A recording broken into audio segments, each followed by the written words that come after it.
Եսա թող հասնի, ես կխնդրեմ, որ օպերատորը ցույց տա ձեզ ներկայիս իմ աղջկան։ Հիմա իրան սրտի մեջ Աստված որոշում է դրել, որ ինքը պետքա բժիշկ դառնա, այսօր ինքը քննության է, բժշկականի։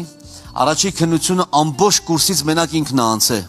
Ես ճիշտ է ցավում եմ մնացած չանցողներ, ովքեր նրանց որ չեն անցել, բայց ինքը անցավ առաջինը, հիմա երկրորդն է այսօր եւ այդպես սովորում է շատ։ Ես մեկ-մեկ ասում եմ, երևի իմ աղջիկն է, ես գիտեմ, որ սենց չէր սովորում, բայց ոնց որ երկնքից իմաստություն է եկել այս երեխու մեջ։ Ինչ է կատարվում, այնց է սովորում, ես էլ եմ զարմանում իր սովորելու վրա։ Հիմա ներկայիս ինքը Աստվածաշունչը ձեռքի տակ, դա ձեռքը Փարտիրոջը Սերներ ջան։ Եվ նպատակը դրե օնկոլոգ դառնալու, ասես որ պապա մամա ասես ձեր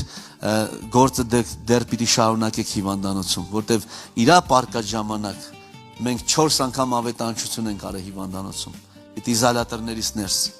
Սա Աստծո շնորհն ու Աստծո ողորմությունն էր։ Իր այդ պարկած երեխաներից 19 երեխա մահացան։ Ես թաղումներին ներկա եմ եղել։ Շատ դժվար սիրելիներ ջան, շատ։ Բայց մայրերի նաև խումբ ստեղծվեց։ Կինս աշխատում էր մայրերի հետ։ Մենք այդտեղ խոսում ենք, իրանց մեջ մեծ հավատք առաջացավ։ Մայրեր կան, որ նորից երեխա ունեցան։ Գիտեք, առհասարակ նրանք ովքեր 2 երեխա ունեն կամ 3 ունեն, եթե ես ու կինս այցելում ենք իրանց տուն, իրանք 3-րդը կամ 4-րդը պլանավորում են։ Իսկ ես էլ ունեմ 9 երեխա։